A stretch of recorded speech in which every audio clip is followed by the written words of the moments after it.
Hey guys, tonight we travel back nearly 2,000 years to walk in the sandals of someone you've probably never imagined yourself becoming, a Roman architect.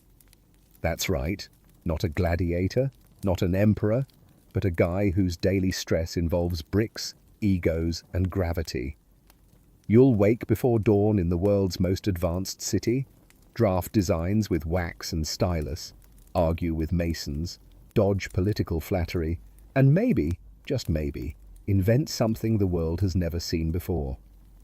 You're going to spend the day wrestling with walls, wondering whether volcanic ash has feelings, and negotiating roof angles with men who solve problems using hammers. And let's be honest, you probably won't survive this day, either from lead poisoning or being crushed by your own dome. So, before you get comfortable, take a moment to like the video and subscribe, but only if you genuinely enjoy what I do here. And while you're at it, drop your location and what time it is where you're listening from. I love seeing who's tuning in across time zones. Now, dim the lights, maybe turn on a fan for that soft background hum, and let's ease into tonight's journey together. The sky is still the color of old ash when you rise. No alarm, just the rustle of street sounds returning to life. Outside your domus, the city stretches and groans, from grocers opening stalls to temple priests lighting oil lamps. You rub your eyes, toss aside the linen sheet, and reach for your sandals. Today begins with a walk to the outskirts, where your aqueduct project still demands your attention like a particularly stubborn mule. The air is crisp, unusual for summer in Rome, and the faint scent of sulfur wafts in from the distant hills. You can already hear the clink of chisels and the soft hum of labor echoing over stone. Your toga isn't exactly construction site attire, but decorum matters. You opt for a simpler tunic and drape your status over your shoulders like a modest reminder. You are a man of ideas, not bricks. At least, not directly. Your first stop is a checkpoint where workmen are assembling a wooden scaffold. They salute as you arrive, half from respect, half from hope that you won't demand revisions. You nod, eyes already tracing the arches forming in the distance. The aqueduct curves gently, its silhouette merging with the morning haze, each stone in its place. Mostly. You squint. One of the voussoirs, the wedge-shaped stones forming an arch, looks off. You climb the scaffolding slowly, muttering thanks for your good sandals and better knees. Up close, the imperfection is clear. The taper is uneven. It won't collapse, not yet, but time and water will find the floor. You signal to a foreman. He jogs over, covered in fine dust. "It's within margin," he says, preemptively. You raise an eyebrow. The gods are not fond of margins. A pause. "We'll fix it," he sighs. That's the job. Not designing something grand once, but checking that grandeur doesn't crack under the weight of laziness. You take a slow breath and glance across the horizon. The sun has risen now, golden light pouring over rooftops and statues. Even from here, you can spot the temple columns you once helped restore. A good line, still standing. A little crooked, but then again, so are most of the senators. One of the junior workers offers you a fig from a nearby cart. You thank him and take a bite. Sweet, a bit sandy. He tells you his uncle once tried to build an aqueduct in Hispania, but misjudged the gradient. "It carried water backward," he chuckles. You smile politely. Historians still argue whether Roman aqueduct gradients were calculated with water clocks or just a lot of trial and error. You descend the scaffold, wiping fig juice from your fingers. On the way back into the city, a flock of goats interrupts your path. The herder waves and shouts something about market day. You wave back, stepping around a goat with surprisingly judgmental eyes. By the time you re-enter the city gates, Rome is fully awake. The noise is somehow both chaotic and rhythmic, like an orchestra that's lost its sheet music but decided to keep playing anyway. As you pass a public fountain, a child stares at you. "Are you the man who builds the sky?" she asks, pointing upward. You hesitate, then nod. "On good days." She runs off giggling. You mutter, "Let's hope today qualifies." Because while aqueducts are noble and essential, The real battle hasn't begun yet. You've got to head to the forum. And the forum means politics, clients, and probably an argument over whether a doorway is too Corinthian. Still, the day is young. The figs were decent. And only one arch might collapse. You're doing great. The forum greets you with its usual chaos, marble feet worn smooth by generations of sandals, voices bouncing off colonnades, and the ever-present scent of civic sweat, part incense, part ambition. Pigeons coo somewhere overhead, their wings flapping like scrolls in a windstorm. You move slowly, not from fatigue, but purpose. A Roman architect doesn't sprint, not even when a temple roof caves in. You stroll through the bustling plaza like it's your private courtyard, eyes gliding from column to cornice. Every stone here has a story, and unfortunately you're expected to remember all of them. You've brought no scrolls, just a stylus tucked into your belt and a brain full of measurements. That's the thing about this job. You're always on. Even when you're supposed to be admiring a completed structure, part of you is mentally sketching the flaws. You pause near the Temple of Saturn, eyeing the newly repaired portico. The entablature rests just a fraction too heavily on its capitals, not enough to draw complaints, but enough to draw your annoyance. You sigh. Someone leaned too hard on the cornice mouldings again, you murmur. A passing merchant overhears and laughs. You architects are never happy. You give him a weary smile. That's how we keep Rome standing. The morning heat begins to thicken. You loosen your cloak slightly as you continue your walk, now weaving through a thicket of statues, each more self-congratulatory than the last. A few even bear your handiwork, pedestals you designed to bear the weight of egos more than marble. You can tell which ones are original and which have been recarved. Nose slightly too pointy, probably updated after a successful campaign. A young man in a saffron tunic rushes up to you, scroll in hand. There's been a discrepancy at the Basilica Julia, he says, catching his breath. Discrepancy is your new least favorite word. You follow him through the crowd, passing orators mid-rant, officials mid-bribe, and a donkey that somehow wandered into the record-keeping office. When you arrive, you're led to a side corridor of the basilica, a place meant for modest legal proceedings and very immodest whispers. The stonework is mostly solid, mostly. But there, above the lintel, is the problem, a horizontal crack running like a frown across the face of your geometry. You crouch, run a hand along the fault line. Not structural yet, could be stress from the summer heat, or, less conveniently, bad foundation work. You call for the site log. A harried assistant hands over a scroll already stained with wax and olive oil. You scan the entries, there it is. The mason had swapped out a recommended travertine slab for equivalent local material. A euphemism historians still argue about to this day. You rise and signal to your runner. "Get me Marcus," you say. "The good Marcus, not the one who drops chisels." He nods and vanishes into the crowd. With the problem noted, if not yet solved, you walk the perimeter.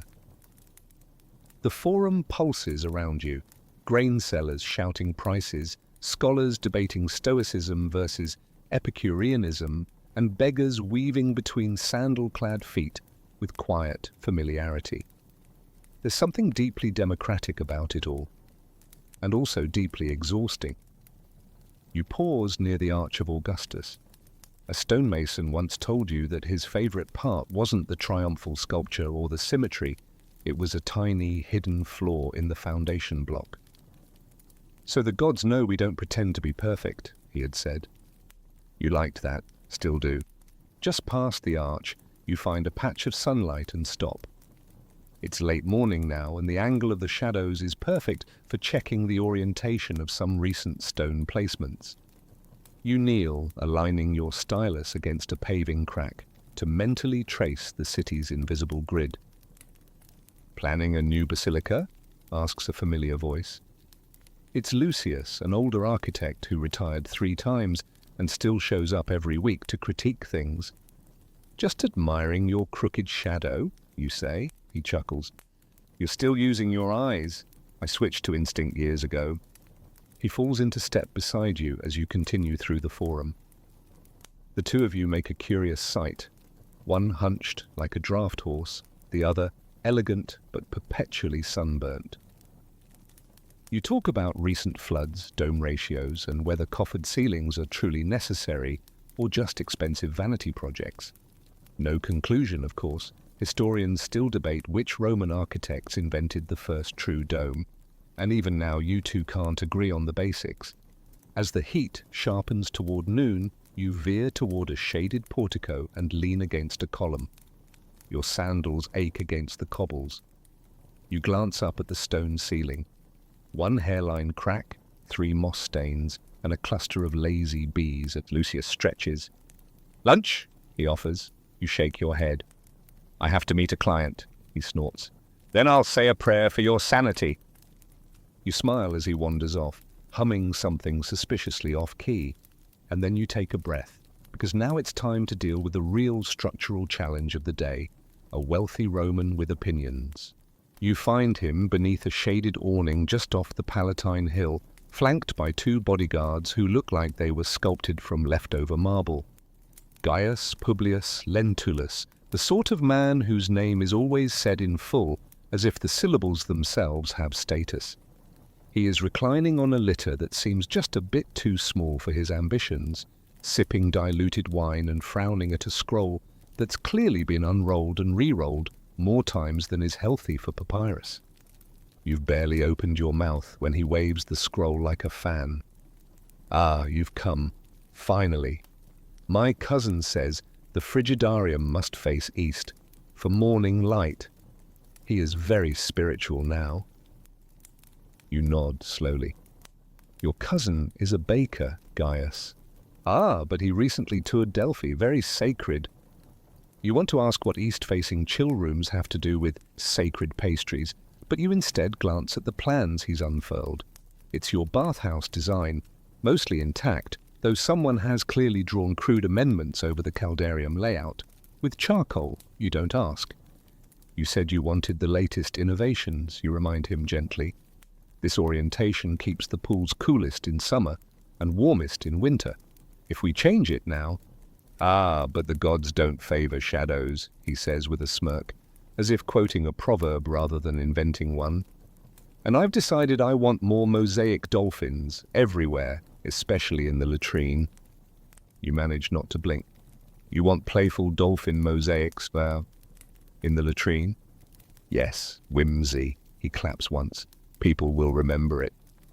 You scribble a note, equal parts compliance and quiet resignation. If it keeps the patron happy, you'll draw dolphins on every tile and let future historians sort it out. He waves his hand again, dismissively. "Oh, and one more thing. I want an oculus in the steam room." You pause. "An oculus? In the steam room?" "To see the sky," he explains. "Through the steam, like a dream." You nod slowly, thinking, like a structural nightmare. Still you smile. That's what this job is. Designing the impossible, politely. There's an old joke. The engineer makes it stand, the architect makes it pretty, and the client makes it absurd. You take back the scroll, rolling it carefully. He's already moved on, talking about a new toga dye made from North African berries. You bow slightly, take your leave, and walk back into the city with your mind buzzing, not from wine, but logistics. The streets are more crowded now, midday traffic of carts, mules, and arguments. You slip through alleys where the air is thick with bread and damp stone. You pass a barber, scraping someone's chin with terrifying intensity, and a teacher beating rhythm into a child's lesson with a small stick. Latin verbs, you think. Always with the Latin verbs. You finally reach your studio, if one can call it that. A modest space tucked above a bakery, filled with scrolls, wax tablets, compasses, and the faint smell of rising dough. Your favorite part? The light. Soft and steady from a west-facing window, perfect for sketching. You unroll the scroll again and lay it flat across your drafting table. You stare at it for a long moment. Then you groan. Because your bathhouse now has dolphins, an oculus where steam will rise like a boiling pot, and an entryway that may or may not align with the sacred morning bread of Delphi. You start making adjustments, one corner at a time. You resize the vault, recalculate load-bearing walls, and sketch a new apps design that might just accommodate the client's whims without collapsing the roof. The wax tablet beneath your stylus softens under pressure as you draw smooth curves with rhythmic precision. Your hand knows the motion even when your brain protests. It's like writing poetry in geometry. Outside, someone drops a tray. A dog barks. You keep drawing. Historians still debate whether Roman bathhouses were designed more for function or spectacle. But you know the answer. Yes. They had to function like temples and look like them too. Clean water, clean skin, clean lines. And the occasional whimsical dolphin. You take a step back and admire the revised plan. It's a little silly, yes, but it works. Maybe even more than before. The light falls just so on the scroll, casting shadows that animate the drawing with life. Or perhaps that's just the wine fog from Gaius's awning. You rub your temples. It's not even midday, and you've already argued with a stone block, corrected a basilica, and reimagined a bathhouse in honor of a baker's mystical cousin. You allow yourself a small laugh. Then you head downstairs to eat with the masons. The midday sun turns the street stones into a kind of griddle, and by the time you reach the work site, your tunic clings to your back in a way that no amount of dignified posture can disguise. The masons, meanwhile, seem entirely unbothered. They lounge in the sliver of shade behind a half-finished retaining wall, gnawing on olives, hard cheese, and that eternally dry Roman flatbread that doubles as both lunch and minor weapon. You join them without ceremony. Status is real, of course, but on a construction site, everyone sweats the same. A younger mason hands you a small bowl of lentils, surprisingly flavorful given that the seasoning is likely just dust and stubbornness. You chew quietly, eyes scanning the nearby progress. Today, they're working on the base of a villa. Nothing grand, just another commission from a middling noble with aspirations to be seen as humble, which in Roman terms means 6 marble columns instead of 8. The conversation around you meanders lazily between the usual topics: the price of fish at the market, whether the Circus Maximus will install new seating this season, and which philosopher would make the worst dinner guest. A large man with 4 arms like amphorae insists it's Seneca. Too many metaphors, not enough meat. You chuckle but don't join in. You're too focused on the stone stack near the lime pit, where something looks off. You excuse yourself and approach the pile, crouching beside it. The stones are well cut, almost suspiciously so. You tap one, then another. Hollow. Lightweight. You blink, then rap your knuckles harder. Tufa, not travertine.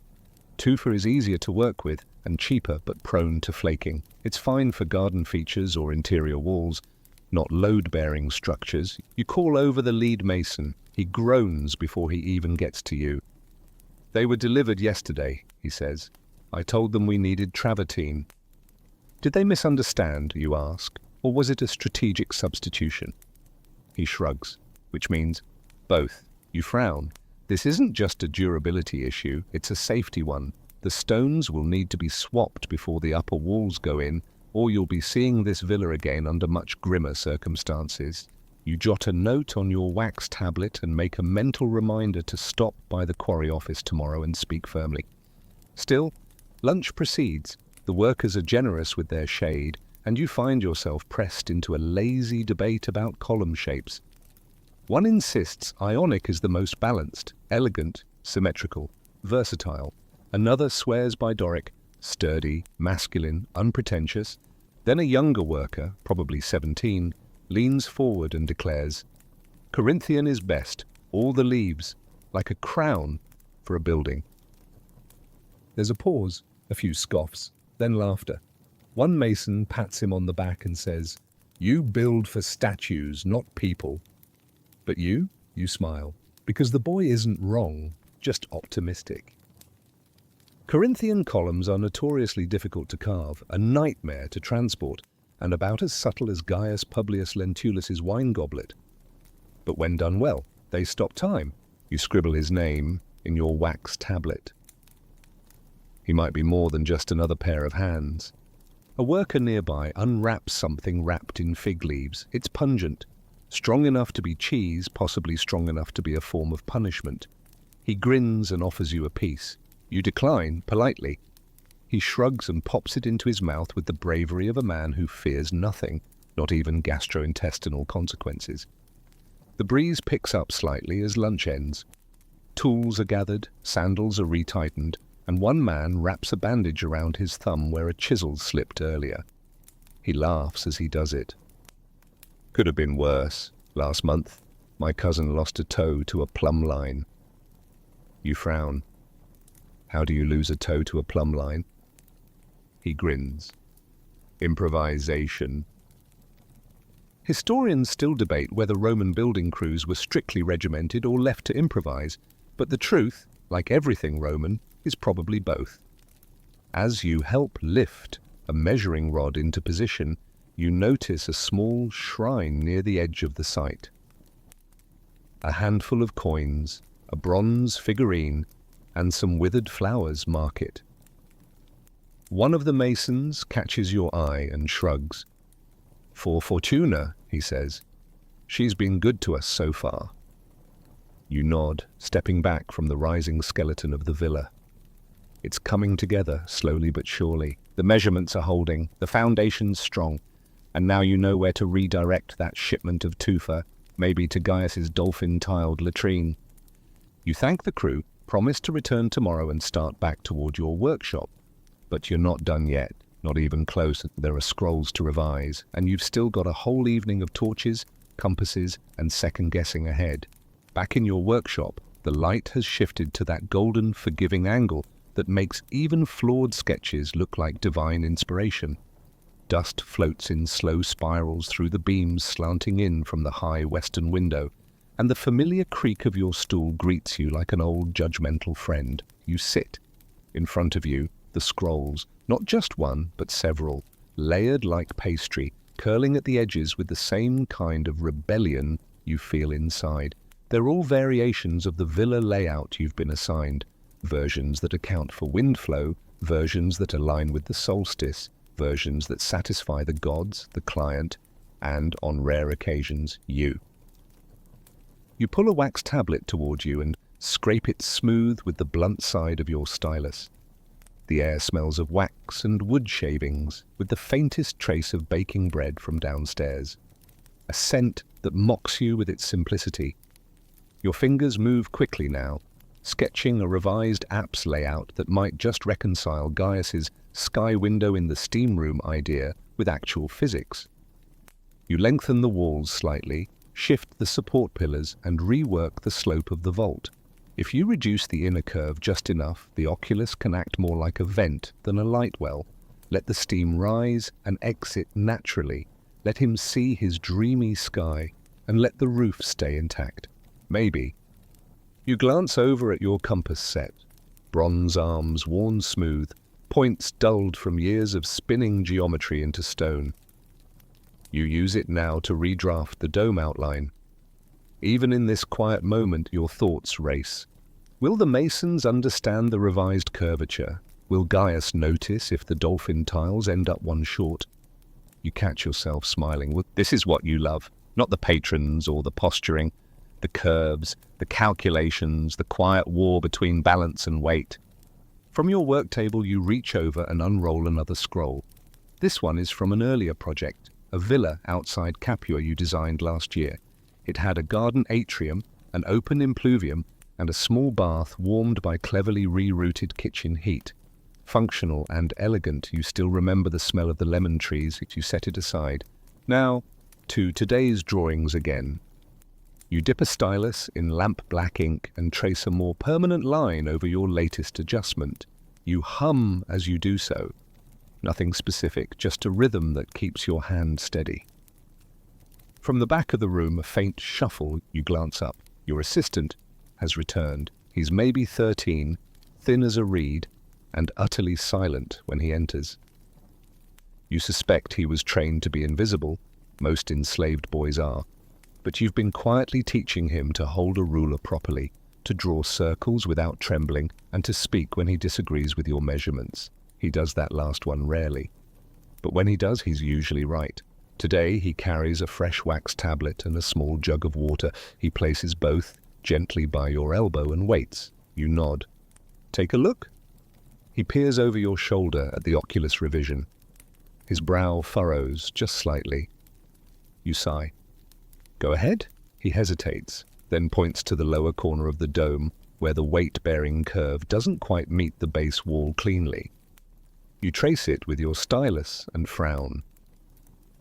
He's right. Again. A few degrees off and the stress won't distribute. The dome will eventually sag. You tap the tablet thoughtfully. Good eye. He looks down quickly, but not before you see the flicker of pride. You hand him a fresh stylus. Draw the counterweight arch on that version. Start clean. He nods and kneels beside a low drafting stool, already focused. You watch him work for a moment, quiet, precise, determined. Then you return to your own scroll, your mind now recharged by correction, not insulted. Historians still debate the exact roles enslaved assistants played in Roman design studios. Were they mere copyists, or did they innovate too? You don't need debate, you see it every day. Your workshop fills with the soft scrape of stylus on wax, the occasional grunt of satisfaction or annoyance, and the low hum of the outside world fading into evening. The window light dims slightly, and a torch is lit in the hallway below, casting dancing shadows across the rafters above you. You shift your position, roll out your shoulders, and start on the ceiling supports for the latrine. Because yes, even a room full of dolphin tiles needs good drainage. By now, the lines on your sketch are fluid. The structure breathes under your fingertips. You know this villa like a second skin. You've rebuilt it in your head so many times, it might as well be a temple. You glance again at the young assistant, who is now deep in the geometry of arches. You speak softly. Ever built a dome in your dreams? He doesn't look up. All the time, he murmurs. You smile. Good. That's where all the best ones start. The light continues to dim, and your hands keep moving. This is the part of the day you like best, the hours when the city quiets, when no one is asking for dolphins or sky holes, and the work is yours again. You sketch and the building rises. You don't get far into the evening before you're back on your feet again, this time heading down to the coast where a small seaside temple is under construction. You had planned to spend the rest of the night working by torchlight, maybe revising that atrium design you've been quietly obsessed with. But no, word came via a sweaty, panting runner just as you were finishing your third reworking of a roofline. There's a problem with the concrete, he managed to say, between gasps. That's all it takes. Concrete problems don't wait. The temple is a few miles away, perched on a gentle cliff overlooking the Tyrrhenian Sea.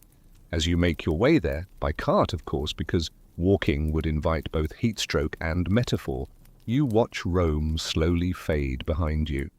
The city lights shimmer faintly against the darkening sky, while the road ahead glows with that faint, silvery dusk that makes everything feel like a memory before it's even happened.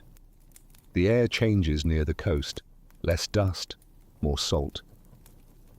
The kind of breeze that tastes like iron and wet marble. You arrive just as the sun dips below the waves, casting the half-finished columns in molten gold.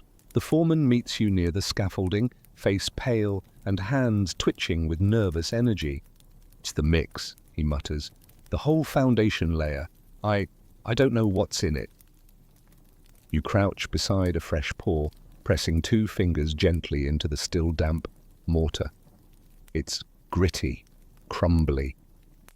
You rub your fingers together and taste a hint of sulfur. Not the right texture, not the right smell. Did you use the pozzolana from Puteoli, you ask?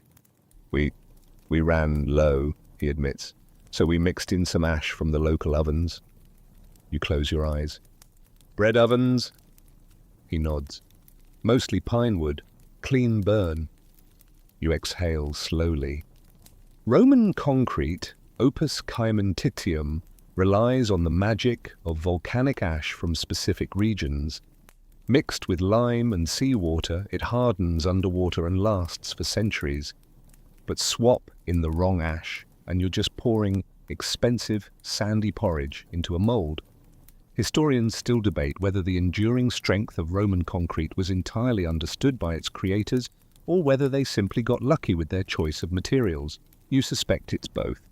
But in this case, there's no luck here, just a ruined base layer and a week's delay. You walk the perimeter of the site, kicking gently at a patch of dried mix that crumbles underfoot like old bread.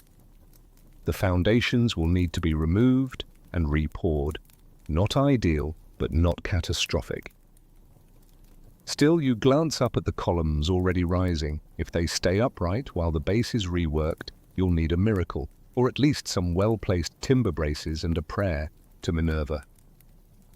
The sea crashes below the cliff, rhythmic and steady. The temple is being built to honor Neptune, ironically enough. Perhaps he's having a laugh. You call over the mason team. You're not angry, just firm. You explain the chemistry again, this time slower. Hands drawing diagrams in the dirt, stylus, marking ratios like recipes for survival. You emphasize the difference between ash and ash. You draw Mount Vesuvius, you draw disappointment. One of the older workers raises a hand. We could send someone to the Puteoli market. My cousin drives amphorae there. You nod. Good. Do it tomorrow, and until the right ash arrives, stop pouring. You pause, then add, I mean concrete. You may continue drinking wine. That gets a laugh. Tension lifts just slightly, like a beam unburdened. The moon has risen now, casting a cold sheen across the unfinished floor. You walk once more through the temple's rough outline, letting your imagination fill in the gaps, mosaic floors with sea motifs, columns wrapped in blue-veined marble, a statue of Neptune rising from the central apse, trident angled not in menace but authority. You've built many temples before. Some were simple, others wildly ornate. This one is modest but beautifully located, its main door facing the sunrise. A design choice that pleased both the patron and the gods, or so you hope. You sit briefly on a low stone bench, sketching in the flickering light of a mason's torch. A rough outline of a new support brace, a new drainage path for the roof runoff. You also note, idly, where a seagull has clearly relieved itself on your plans. Another architect might be furious. You just sigh. You call over a young apprentice and walk them through the revised base procedure. We'll dig out this pour, reframe, add lateral bracing here and here, use formwork this time. Tight, but not too tight. They nod and repeat your words back. Not perfectly, but enough. You glance back at the sea one more time before you leave. The temple will stand, eventually, but only if everyone stops trying to help quite so creatively. As your cart turns back toward Rome, the horizon ahead is dark, but your mind is already lit up with calculations. How much more lime will you need? Can the quarry deliver before Gaius's private dolphin latrine requires marble reliefs? Will the masons remember that ash is not a universal term? The wind rushes through your hair as the city grows closer once again. You feel the fatigue finally settle in your limbs, but your mind hums like a scaffold under strain. You've still got arches to argue over.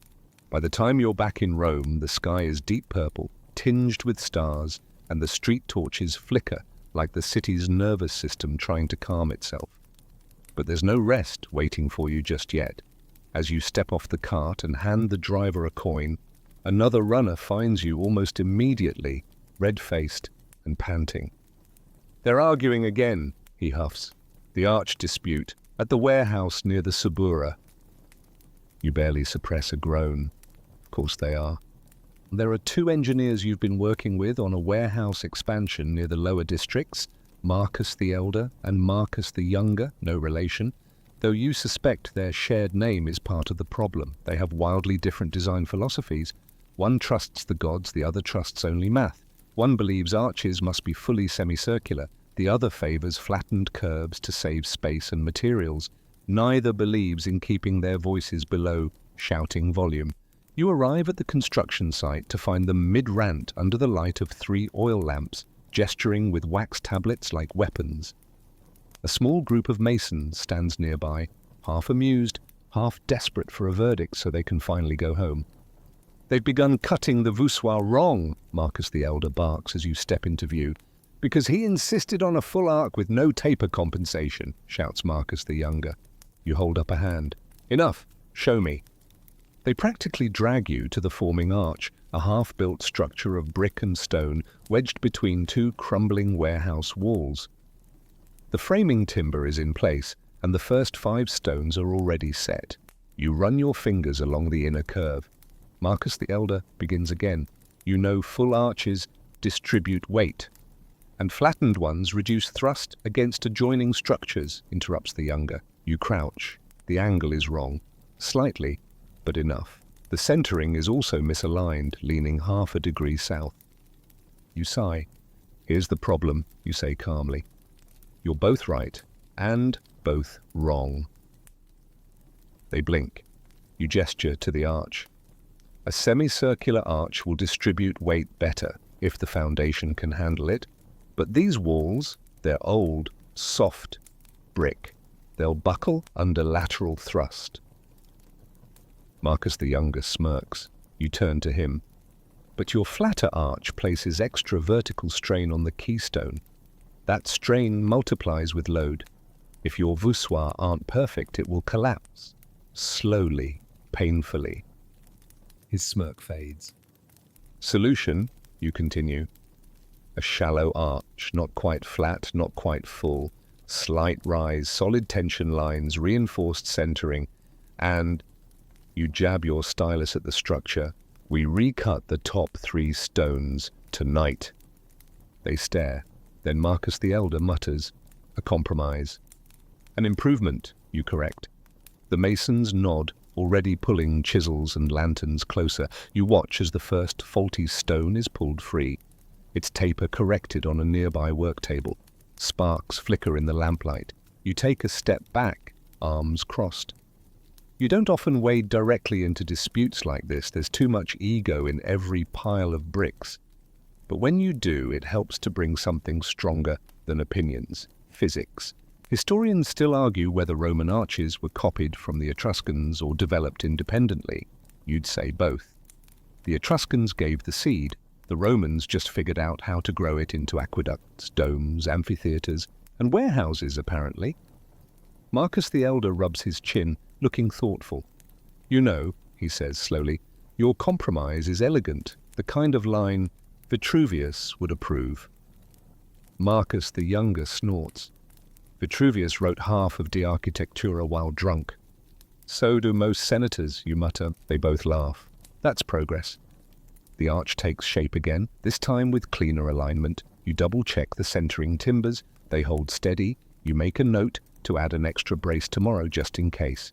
As the crew continues under torchlight, you sit on a nearby crate and stretch your legs. It's quiet now, apart from the rhythmic tink, tink, tink of chisels and the occasional snort from a dozing donkey tethered nearby. You let your thoughts drift. Architecture, for all its precision, is just organized argument. You argue with gravity, with materials, with men who think they can outsmart limestone. You draw lines to keep things straight. Then someone builds a curve. Still, there's beauty in it, especially now in this hushed, lamplit corner of the city where 2 stubborn men are carving stone together instead of shouting about it. You close your eyes for a moment, just long enough to breathe. Not to sleep. Not yet. There are still more drawings to review. By the time you return to your workshop, the lamps are flickering low and the city has taken on that rarest of qualities, Silence. Not complete, of course. Rome is never truly quiet, but the streets have settled into a soft murmur of footsteps, far-off clatter, and the creak of carts winding home. Inside, your young assistant is still awake. He's seated cross-legged on the floor, tablet in his lap, stylus resting between fingers smudged with wax and charcoal. He's sketching something, an arch by the look of it, but his proportions are wrong. You crouch beside him. Too narrow, you murmur. He frowns. I wanted it tall, like the one we saw near the aqueduct. Taller doesn't always mean stronger, you say. You have to trust the line more than your instinct. He nods, biting his lip. You can see the frustration etched across his brow, the urge to impress, to get it right, to earn praise he's not even sure he deserves. You reach over and draw a curve beneath his, a wider span, a lower rise. Balance, you say. It holds because it isn't trying too hard. He stares, then slowly, deliberately begins to redraw. You stand and stretch your shoulders. You've had apprentices before, but none like this one.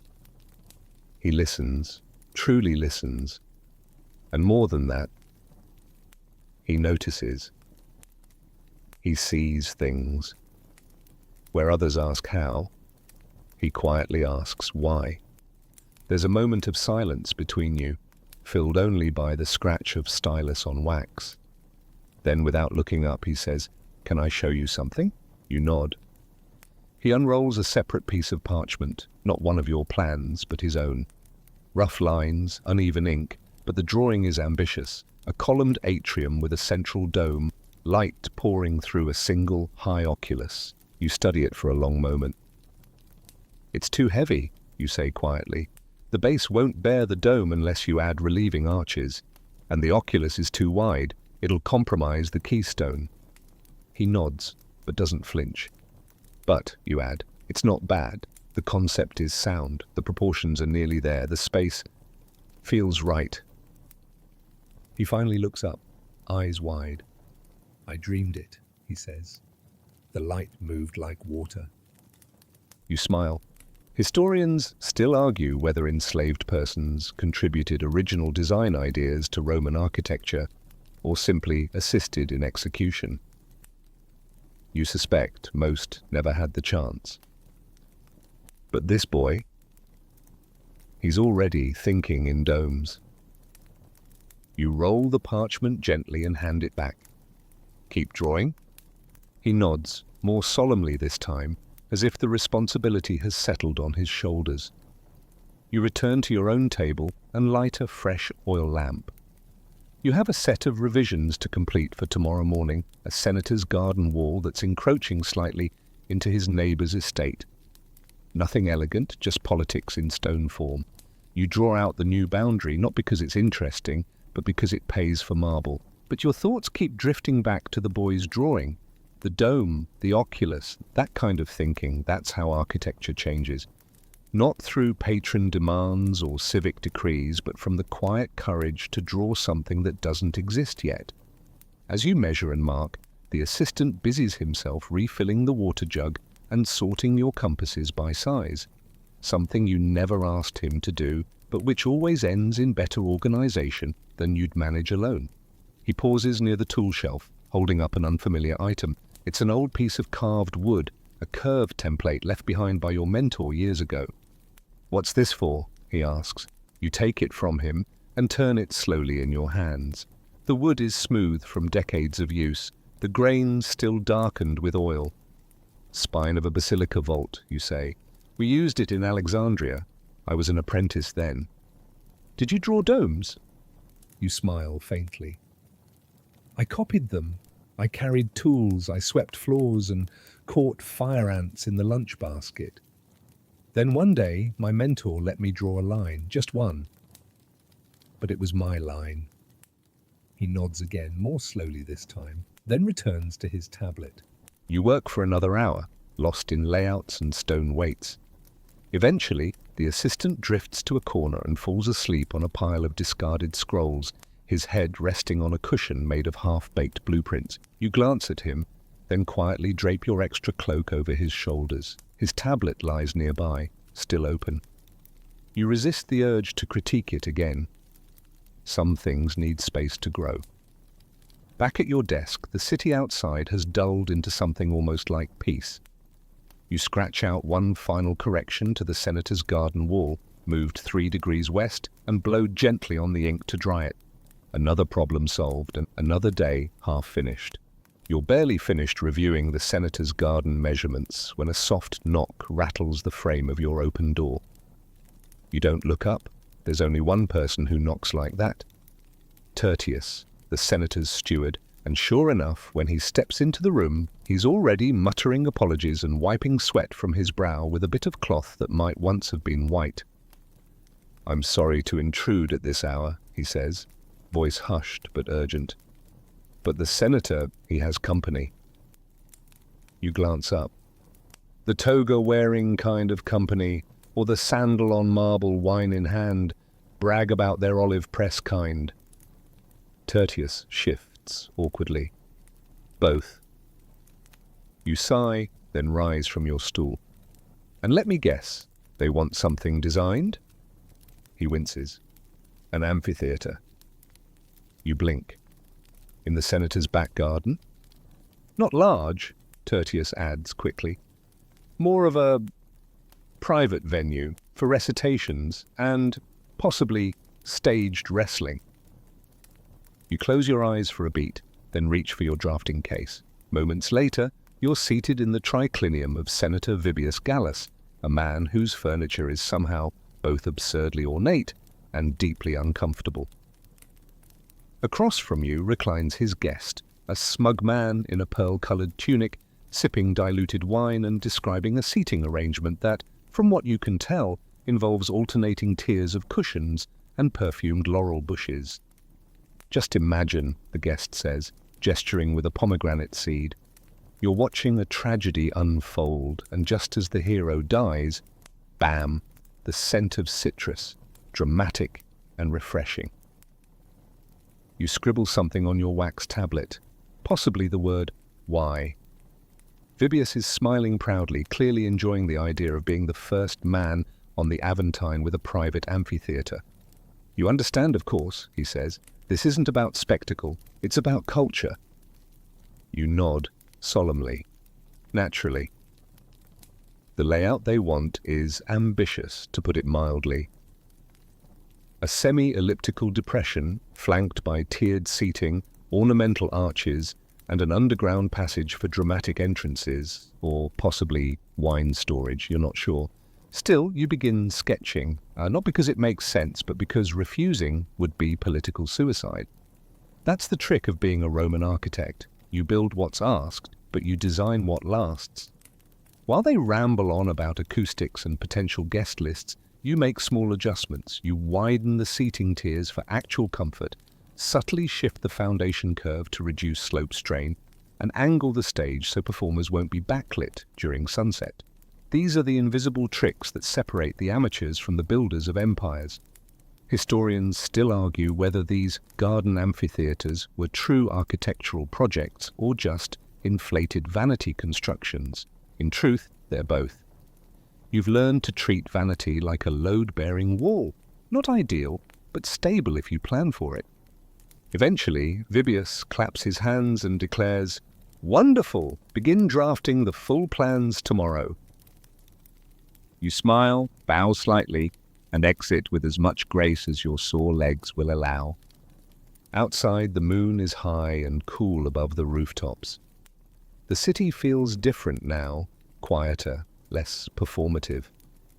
You take a long, slow walk back toward your workshop, passing shuttered tabernades and torchlit alleyways, catching snatches of lullabies sung from unseen windows. As you near your street, you spot an old man sleeping beside a broken pillar. He's snoring gently, one hand resting on a bag of tools. You pause, recognizing the telltale calluses of a retired stonemason. No doubt he spent a lifetime carving the city and now sleeps beneath it, half forgotten and fully at peace.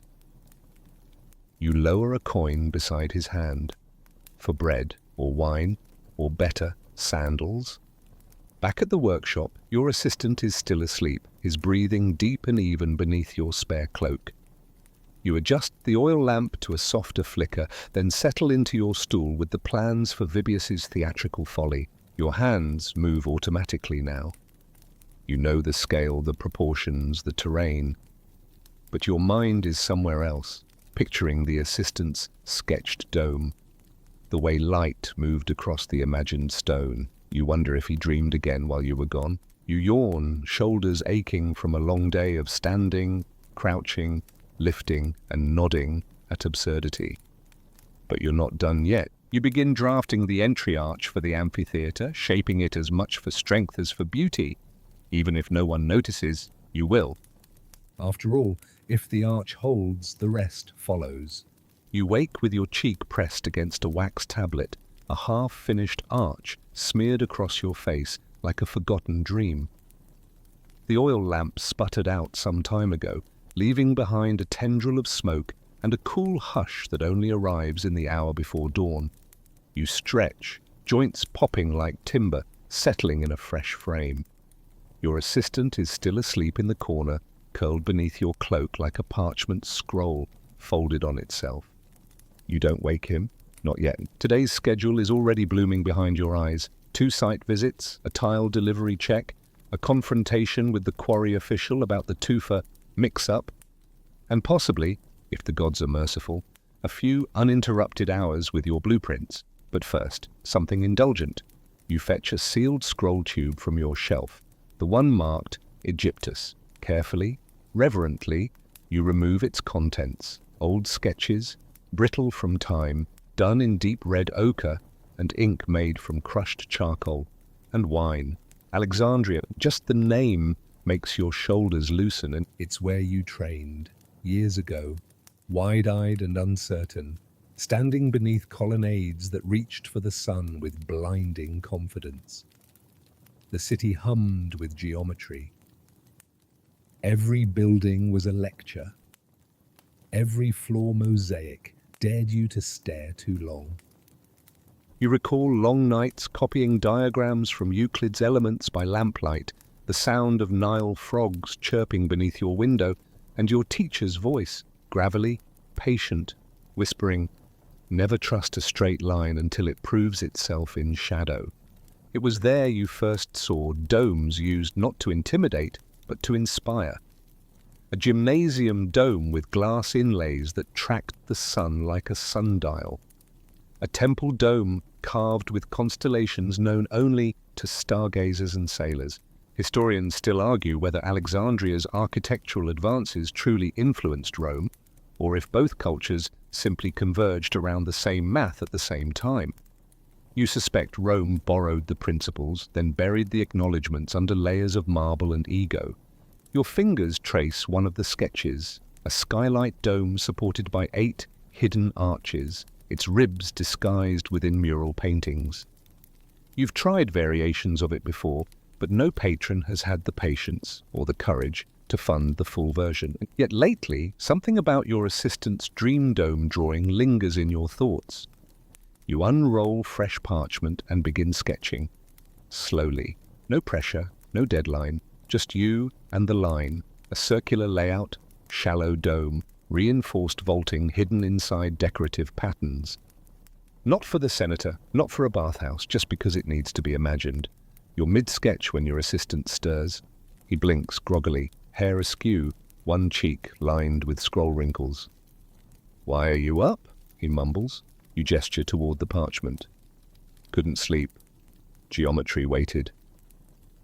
He shuffles over, eyes catching the design in progress. "You're using hidden ribs," he says, pointing. You nod, inspired by someone's dream. He grins sleepily. You fixed the oculus curve. "So did you," you reply, handing him a stylus. "Draw the base supports." He kneels beside you, and for a while the only sounds in the workshop are the soft strokes of stylus on parchment and the chirp of sparrows waking outside. Once the sketch is done, you roll it gently and tuck it into a scroll tube, not labeled yet. You'll name it when you're sure. Maybe it'll never be built, but the idea exists now, and that counts for something. You grab a bit of stale bread and head toward the door.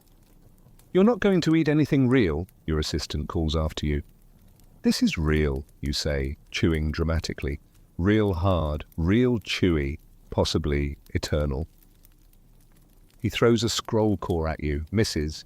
You step into the cool pre-dawn air. The city is still shadowed and drowsy, but already beginning to hum.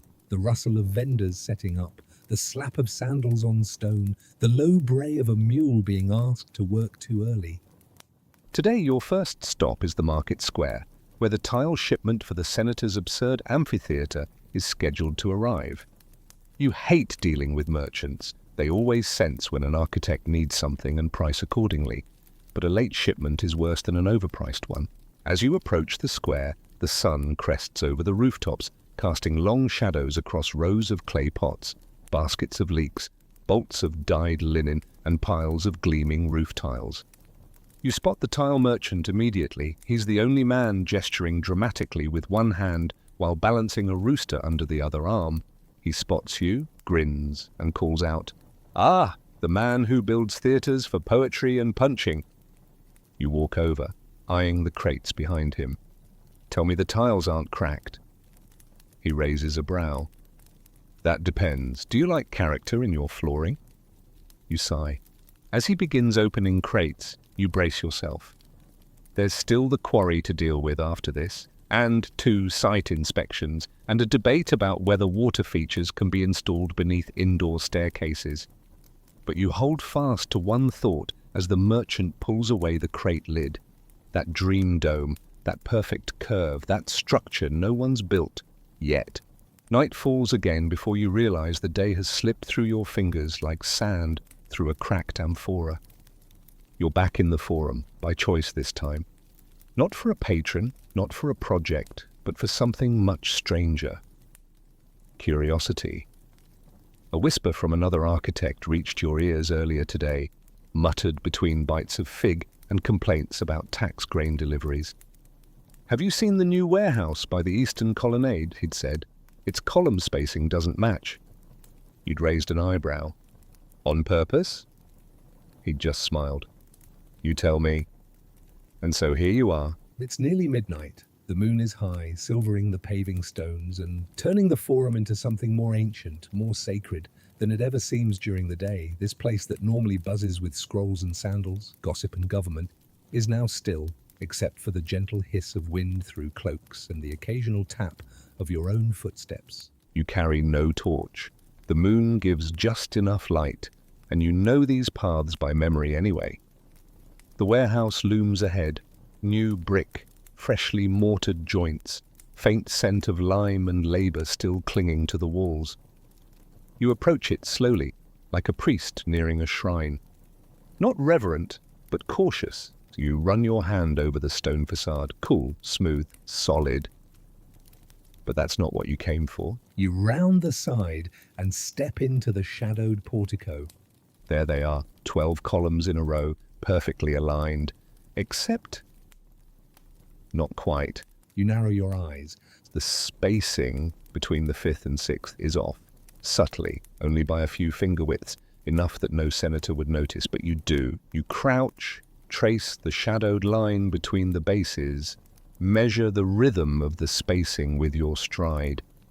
Yes, deliberate. You've heard of this before, a technique the Greeks called entasis, a slight visual trick to correct for the way the human eye perceives columns, straight lines that seem to bend, spaces that seem to warp. So architects adjust, bend the reality to match the illusion. But this isn't a correction, this is a message. You straighten slowly, eyes drifting up the column shafts. A mason's mark catches your eye near the top of one, a pattern of dots, arranged not as an identifier but a calculation, a proportion. Historians still debate whether Roman builders used secret geometry, sacred ratios passed down not in writing, but in chisels and shadows. You've always believed it was possible. Now here it is, hidden in plain view. You take out your wax tablet and begin sketching the layout. You pace back and forth. Measure again. Somewhere in this spacing is a code, perhaps not literal but architectural, an expression of balance that defies the written word. You lose track of time, tracing patterns, noting the curvature of shadows, the way moonlight hits the upper entablature, until finally you sit down right there on the cold stone, back against a column base, stylus still in hand. You chuckle quietly to yourself. "This is what I do for fun now," you whisper. "Midnight math puzzles written in brick." You wonder who built it. Which architect left this mark?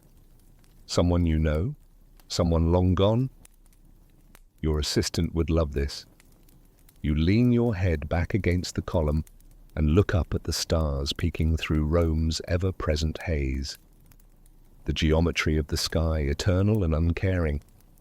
And yet, mirrored here, through arches, angles, and just misaligned columns, you close your eyes just for a moment. The stone is surprisingly warm where it meets your back.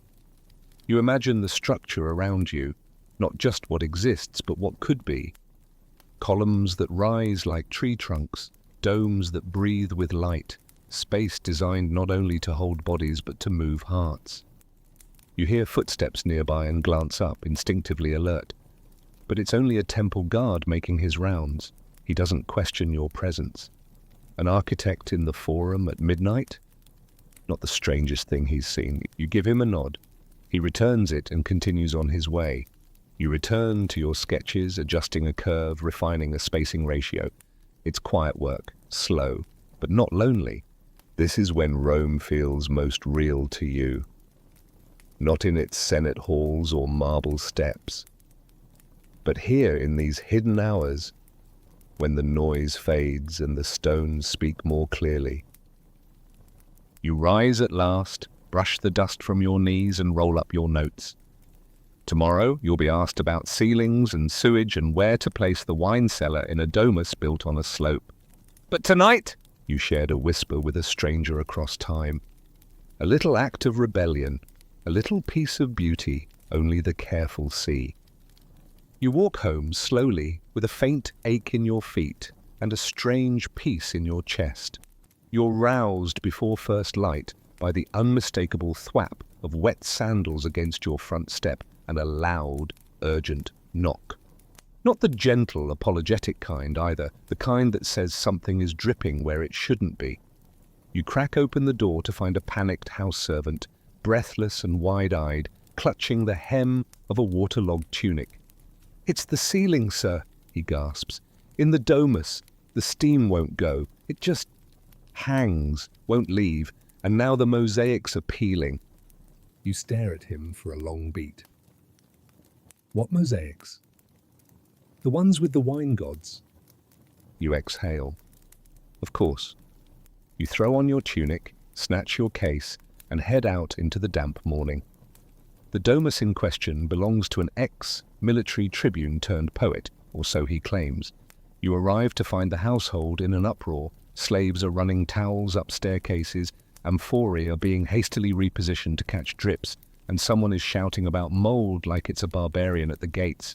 The tribune himself appears, gesturing wildly with a goblet of spiced wine. "They told me it would breathe," he wails. "Your design was supposed to breathe." You bite back a sigh.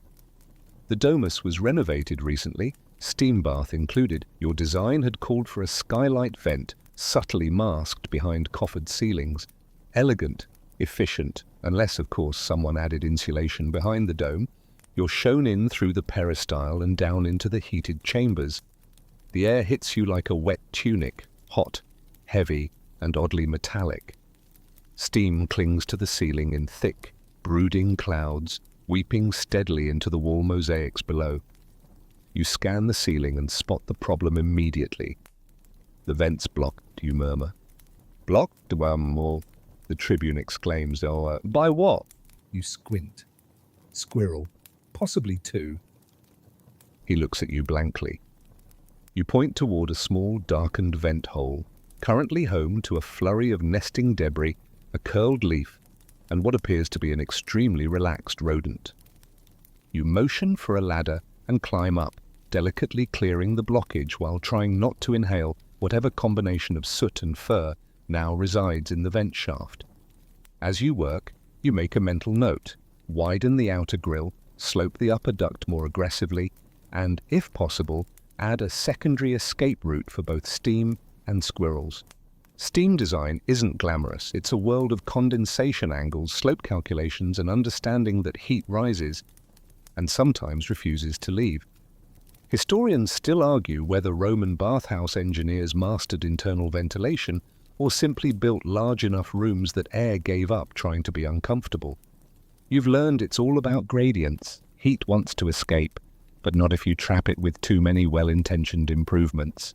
Back on the floor, you direct the servants to dry the mosaics gently and add temporary copper sheeting above the curved ceiling to redirect any further drips.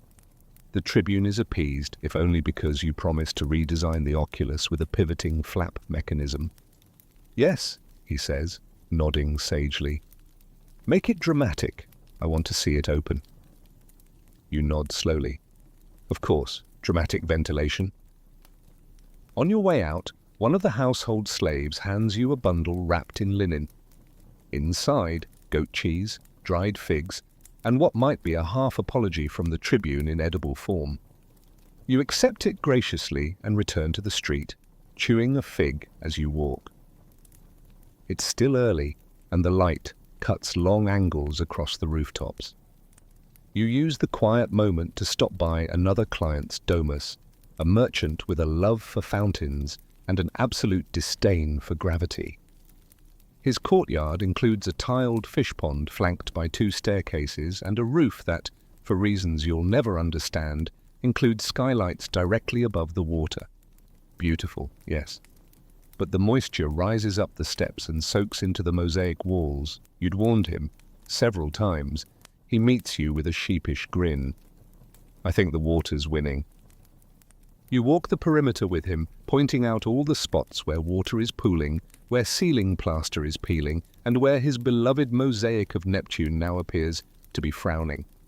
"I told you this would happen if you installed skylights over a pond with no air escape." "But the moonlight," he says wistfully, "it looked beautiful." You look up at the now mildewed skylights. So would mold under the right framing. You propose a solution: open vaults at the rear corners, guided channels for condensation to drip away from structural points, and, of course, fewer skylights. He's skeptical but intrigued. You leave him mid-thought, calculating whether he cares more about aesthetics or keeping his home from rotting. Back in your workshop, your assistant is waiting with a stack of revised scrolls and an inkwell that appears to have migrated halfway across his face. "Had a vent problem," you mutter, tossing your satchel onto the bench. He nods. "Squirrel again?" You stare. "Again?" He shrugs. "Same happened at the bathhouse near the circus. I read the report." You shake your head. "We really need a rodent-proofing initiative." You both get to work, side by side, he copying notes, you redrawing the dome pivot system for the Tribune's grandiose dreams of rotating ventilation. Steam, light, mold, even the most elegant rooms can decay if the air stands still. Like Rome itself, you think. It thrives because it moves. You meant to take a break. Truly. You even made it as far as the stone bench near the corner of your workshop, the one that gets perfect sunlight this time of afternoon. You sat, stretched your legs, bit into a remarkably average apple, and then you saw it. A scrap of discarded parchment peeking from beneath a pile of scrolls. Not one of your client commissions, not one of your assistant's practice drawings. This was a dome sketch, your dome sketch from days ago, the one born from the assistant's dream and your own late-night obsessions. You'd forgotten it. Not entirely, but enough to let the idea start slipping into the part of your mind where unrealized visions quietly dissolve. Not today. You pull the parchment free, smooth it across your work table, and stare. The structure is simple at first glance, a circular bath chamber capped by a shallow dome with load distributed via 8 hidden ribs. but the lines hum with something else. Potential. A design not made for a senator's status or a merchant's ego, but for elegance, for balance. You reach for a fresh tablet and begin redrawing. This time, your hand moves faster. You refine the vault curvature, taper the ribs more precisely, sketch out the flooring pattern, a soft radial spiral meant to guide both steam and light toward the center. You're not sure yet what this building is. Not a temple, not quite a bath. Something quieter. A retreat, a study, a sanctuary. Your assistant peeks over your shoulder. "You're doing the dome again," he says. You nod. "The dome is doing me, frankly." He doesn't ask what it's for. He just sets down a wax tablet beside you and starts drafting support beams. The proportions are off, but the thought is clear. He's already thinking of it as real. "You want to build this?" he asks softly. You pause. "Maybe." "Where?" You don't have an answer. That doesn't matter yet. Not all designs need a place. They need time. Historians still argue whether the Pantheon's dome was conceived in one stroke of brilliance or gradually refined through failed predecessors. The answer, of course, is both. No dome rises without 1,000 broken arches behind it. You're determined that this one won't be one of them. You take a break, not because you're finished, but because you hear something. Drums, soft, steady, the distant thump of wooden mallets on marble blocks. You look up. "What's that?" "Sounded like the quarry wagons," your assistant says. You rush outside, scroll still in hand, and sure enough, there they are. A line of carts approaching from the west, trundling slowly under the weight of stone slabs. You jog to intercept. The quarrymaster, a leathery-faced man with the posture of someone who's carried more than stone in his life, greets you with a grunt. "Here for the bathhouse, right?" You peer over the cargo. Proper travertine, quarried at the right depth, the correct hue. You knock on a slab and listen for the sound. Solid, resonant, finally. You nod. "Better than the twofer you sent before." He shrugs. "Mix up. Apprentice took the wrong crate." You narrow your eyes. "Your apprentice have a beard and a gambling habit?" He grins. That's him. You supervise the unloading personally. This is the stone that will bear the Caldarian walls of Gaius's private bathhouse, the one with the dolphin latrine and the oculus. You briefly consider swapping the entire design for the Dome Dream, but no, that one deserves better than bath tiles and wine arguments. Back at the workshop, you unroll the Dream Dome again, and this time you sketch its base in full. You choose a location, not a real one, but an ideal. A gentle rise just outside the city, near the old olive terraces. A place quiet enough to hear the wind shift, sacred enough to build something that doesn't need incense or statues to feel holy. Your assistant watches you finish the last line, then asks, "Will we build it one day?" You look up. "Do you want to?" He nods. You smile. "Then maybe that's the plan." Even if it stays on parchment forever, it's still part of the future now. A design whispered into existence, not for clients or coin, but for the idea itself. It's a strange kind of relief. You close your stylus case, stretch, and glance toward the window. Outside, the sun has mellowed into that late amber glow that makes even Rome's grime look gilded. You rest a hand on the scroll. Some designs are buildings, others are dreams waiting for a better world. It begins with thunder. Not the dramatic kind that rumbles over mountains, but a low, ominous growl from the hills beyond the city, the kind that makes laundry-strewn rooftops suddenly very tense. You glance up from your drafting bench just in time to see the light shift, Rome's famous golden haze turning the color of old lead. Wind slips under the door like an anxious messenger. You grab your cloak and scroll case on instinct. "Where are you going?" your assistant asks, already half aware of the answer. The villa site, you say. If the roof's uncovered, he doesn't argue, just tosses you your better sandals and hands over a sealing cap for your ink jar. Small things, but ones that have saved projects more than once. By the time you reach the site, on a hill just outside the city walls, the wind is in full tantrum. The scaffolds groan like tired men, and a tarp flaps violently above the half-completed caldarium. Rain hasn't started yet, but the air is swollen with the promise of it.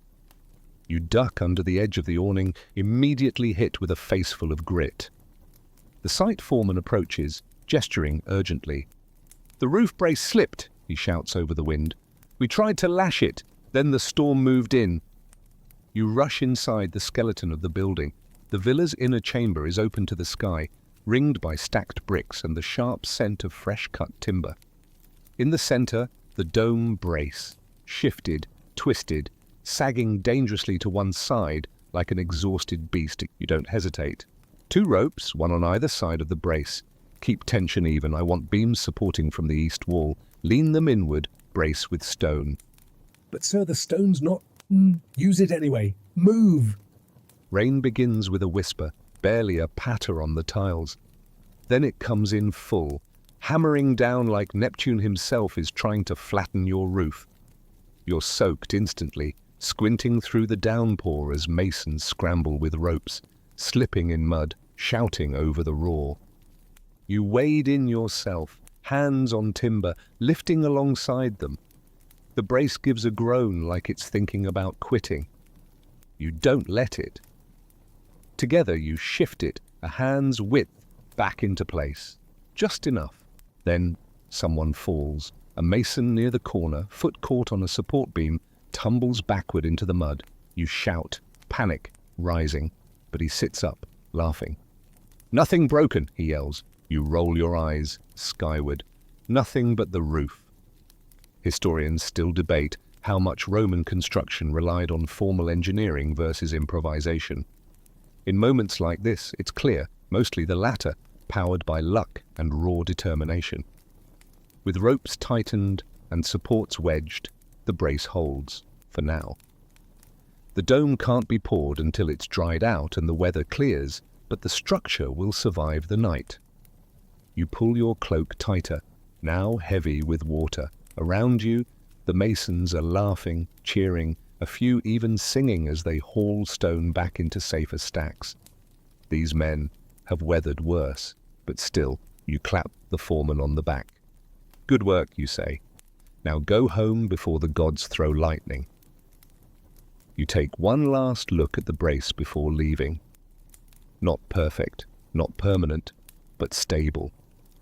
You trudge back to the city through puddles that soak your sandals and wind that insists on slapping you with every loose fold of your tunic. The streets are emptier now, the rain having driven most people indoors.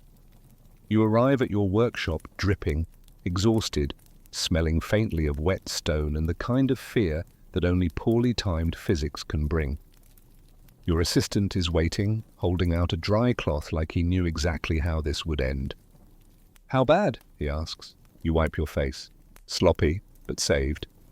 He nods. "They'll ask for a roof fountain next." "Don't give them ideas," you mutter. You strip off the soaked cloak and hang it near the brazier, then settle onto your bench with a groan. Your knees crack like snapping reeds. The assistant brings you warm wine and a small piece of honey cake, dry, slightly crumbled, but welcome. You eat it in silence. Then, against all logic, you reach for your scrolls again. "You're still working?" he asks. You shrug. "The dome's almost right. I want to run the rib pattern again." He doesn't argue, just sets down a clean wax tablet beside you and returns to his own sketches. Outside, the storm rages on, thunder low and rolling, wind howling through alleys. But here, in the lamplight, geometry still holds. Even if the world's falling apart a few rooftops away, you can still draw a line, and sometimes that's enough. You don't sleep that night. Not because of the storm, though it howls like a lost animal outside, but because your mind won't stop spinning with measurements, angles, and curves. The kind of restlessness only architects and poets know when a vision refuses to stay on the page. By the time the first pale light begins filtering through your workshop window, you're still hunched over your scrolls. The dome has evolved again overnight. Not in size or style, but in intent. It's become something purer, less ceremonial, more humane. A space where the eye drifts upward and for once the heart follows without fear of collapse. Your assistant wakes with a start and sees you still at the bench. Did you finish it?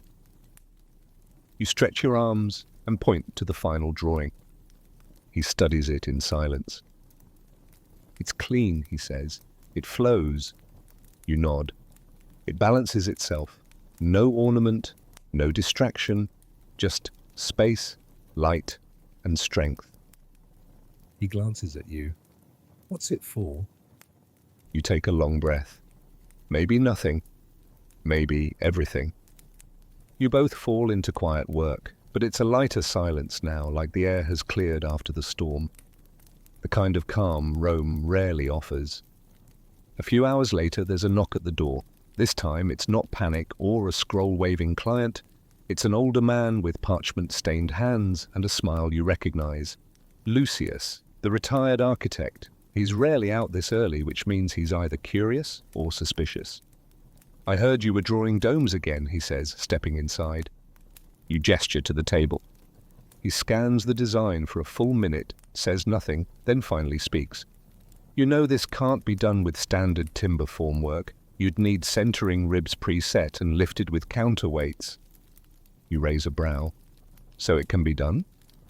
He shrugs. "With enough fools and rope, anything can." You grin. "Want to help?" He snorts. "No, but I'll tell you where to find the fools." You spend the morning sketching a scaled-down version of the dome, a study structure you might actually build within the year.